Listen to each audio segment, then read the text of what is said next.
Okay, boys, let's get started with. Yeah, I was here, right. Let me. Notepad plus plus. Let's get it. Survey of. No, no, no. Go down to the left. Then let's load session. Working.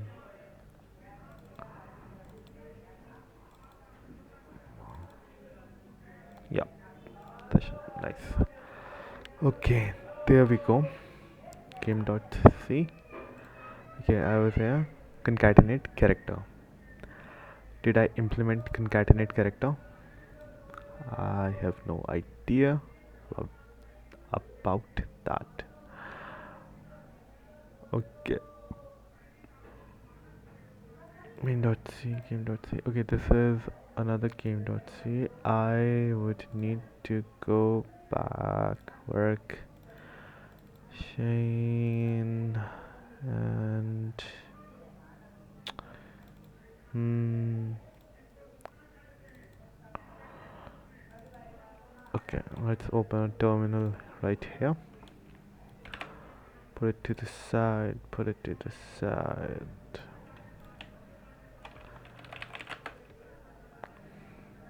And let's open up game.c here.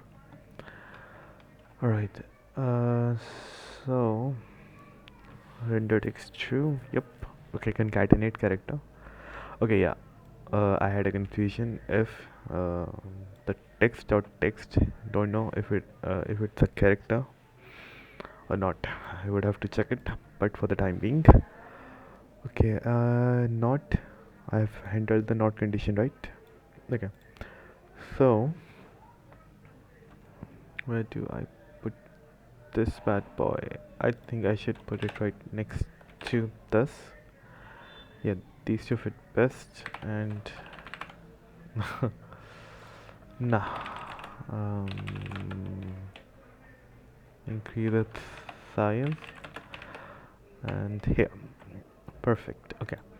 So with the text input enabled, your key process will also generate text input events. Right. Okay. Text we are checking for this event type text input, which simplifies things like shift key and caps lock. Here we first want to check. Here we first want to check that we're not getting a control C, right? Because we are checking mod state, and it should not be C. If it is not control with C, capital C, V, or capital V, we want to ignore since they are already handled as key down events, right here. Okay. If it isn't a copy or paste event, we append the character to our input string, right? Okay, now we have to render it. It's up to render. Go render the text if needed. So if needed, if render text, then we'll say, and okay, checking is not empty. I think there is a function be empty. Um, empty. Next, okay. If there is an empty partial be empty, empty, empty. Okay, I feel like that would be in the header file. Let's check the header file for is empty str. Okay, assign lock my list. It should be a macro empty. Okay, I'll just check length 0, b length 0, right? slen. Okay, it returns the length, or the if it is less than 0, then we return e, whatever e here is 0. Okay, we return 0. All right, so let's implement it according to the tutorial. If b length of input text equals 0, then we render new text.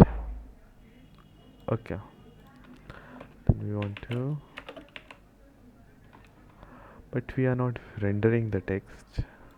We are, if the text is not okay, if the text is empty, we render an, an empty string. Okay, and if render text, and if p length equals to 0, which is the case. Okay, so is not equal to 0, so we will go create new text from the string. So I'll go, I hope I remember what the name, it is input text texture. Okay, and here we are. I think this should be handled in the update section of render text, right? And we g prompt texture, we have a prompt texture, and then we have a input texture get with. Okay, so we create new texture from this string, which is if text is not empty. If text is not empty, then we go with texture load from rendered text. Load from render text. I have to provide the input text texture, then be data input text, and finally text color. I hope text color is the same, right? Load. Okay, I also have to provide the renderer, then this load from rendered text, right? Okay, I'll just copy and paste this whole argument over here. Font input, and finally the text color. Okay, so here we are.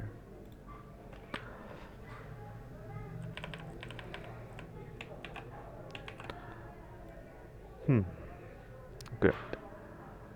Then else,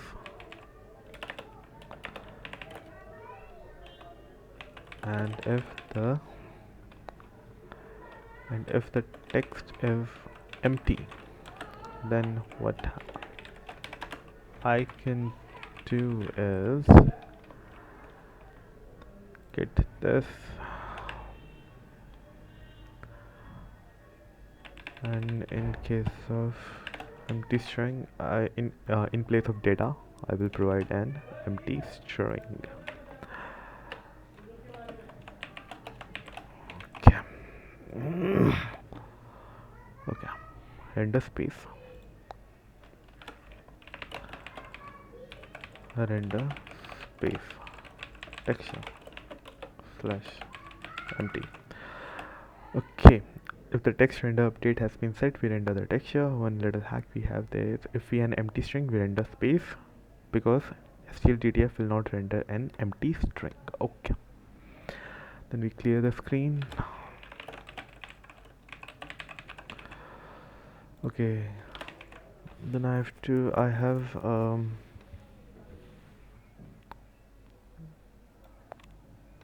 disable at the end of the main loop, we render the prompt and input. Once we're done with the text input, we disable it, since enabling the text input introduces some overhead. Okay, so I want to render the text textures. I have not created the prompt texture, but doesn't really matter. Texture renderer. Uh, okay, I don't really remember. I would need a reference, quick reference renderer, texture, position, and clip. Okay. Um, so renderer. Then I have the text input texture. Okay, input text input text input text texture. Then what else I need? I guess a position and a clip. Okay, so the position is screen width minus, yeah. Okay, so I can do it at 0, doesn't really matter. So we'll go with screen width minus texture get width, which is input text texture comma 0 comma null. Okay, so let's see this bad boy on screen if it works. And have I done any mistakes? My mistakes. Yes. Keyboard control, CRTL 125 game C. Okay.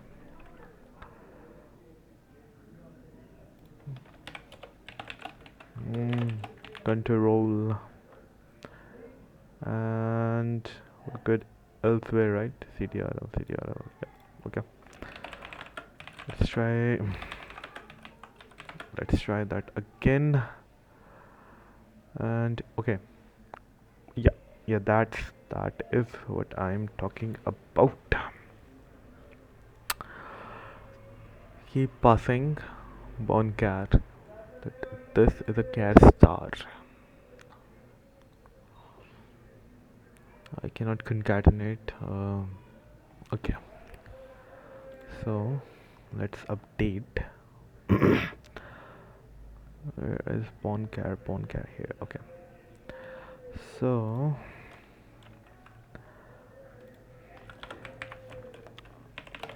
I found out it's not a single character but a whole string. So let's convert it from a string to from a C string to a BSTI. So we'll go with B string temp equals to B from, I think I have created B from CSTR. B from CSTR. From CSTR we'll put it text. Then is there a function to destroy destroy? Okay, I'll call that on it. Then I want to concatenate B concatenate. Okay, concatenate it will const. Okay, it need a const B string. Alright, so let's make it a const B string. And is there a difference in const B string? If it's a const struct, but the allocation should not be too different, right? Const base concatenate const p string, right? Const p string and const p string destroy. Right, next b destroy, b list destroy. Okay, isn't const b string supposed to be destroyed? Brief from str elect. No, don't need it. Oh. Then we'll go with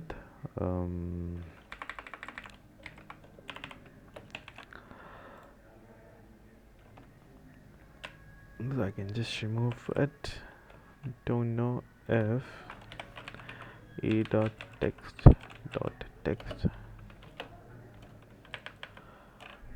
the character, not again. Then I'll go b concat because that's the b concat will provide our input text and temp. It will be concatenated onto it, and that should do it. Be destroy temp, and in the end let's destroy the string, be destroy input text. Okay, moment of truth. Let's try and make it again. Okay, yeah, we destroy not expected. Some text.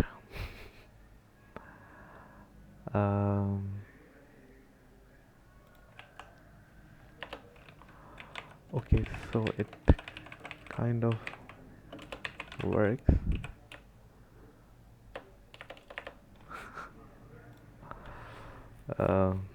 Right. Okay, so what is the problem? Screen width. Oh, divided by 2. My bad. I forgot the 2.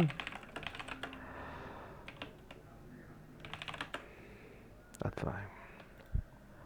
Some text and how. Then we disable the text input. At the end of the main loop, we render the prompt. Once we're done with that, we disable. Okay. STL stop text input. Okay, we want to disable it, and we are done with it. So I will disable it here. Disable text input. So we can go STL stop text input. Just a symbol called to this input. I'll get the job done. Okay, let's create another texture for the prompt. Texture prompt text texture. Keep the color black. Okay, how does he display it? Enter text, some text. Okay, nice.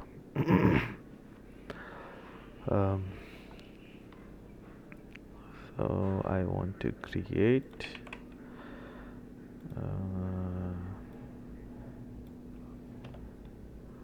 no input texture prompt texture if I'm not wrong, prompt texture, and I will provide it the enter text, and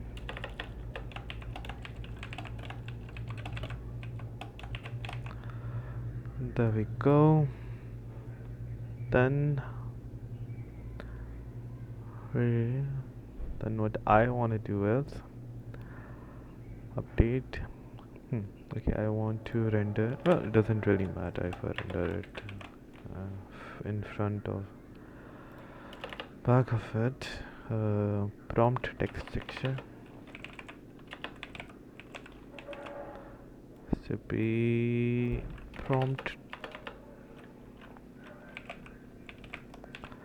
and instead of 0 we will by the height, right? The whatever the height of the texture is, like basically what we are doing is when I have the screen, we got a texture here, that's the first texture. Then see, we are doing it in the screen width minus the width of the texture. See, screen width, the screen width. See, if I set it screen width by 2, then this point will start somewhere here and it will be like this, but it won't look good. So we subtract screen width minus the width of the texture, then we divide it by 2, so that it exactly starts in the middle. The content of the texture itself is aligned such that it fits in the middle of the screen, and the height component is 0. But for the second, I can even put it in the middle, but I don't think it will look that good. Okay, and the height content for the second texture, which will dynamically be changing, we provided the same. Uh, okay, we query its width, like we do the same operation as we did at the with the texture above, but for its position we just place it at h height, h y is equals to h, where h is the height of the prompt texture, right? Right. Okay, if you get me, the x and y coordinate for x, it is screen width minus texture width divided by 2. So it will position itself exactly in the middle. But for y texture, we want to place it just beneath the prompt texture. Therefore we provide it with a y value of the height. So it is exactly, say it is, if it's 5 pixels in height, then we will have comma 5, and it will stay there. Okay, now we put texture get height, we query the prompt text texture, and let's run it.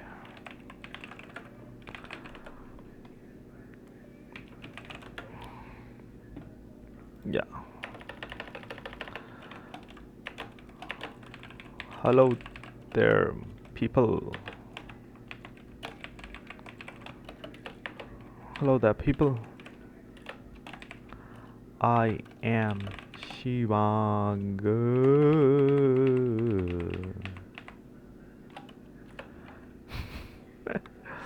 Okay, so if then it cannot display it in the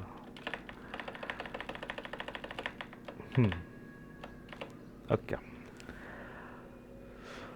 right. Okay, at least we are done with it.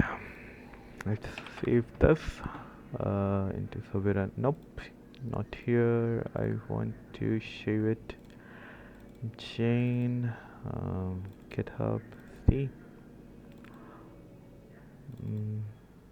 there we have notes too. Okay, and do I need to save the session? Let's save the session.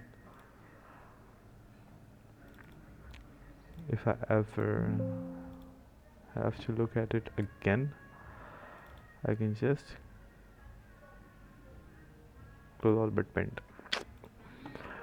Okay, so we are done with this one too. Okay, now we will move on to file reading and writing, but that's a topic for another day.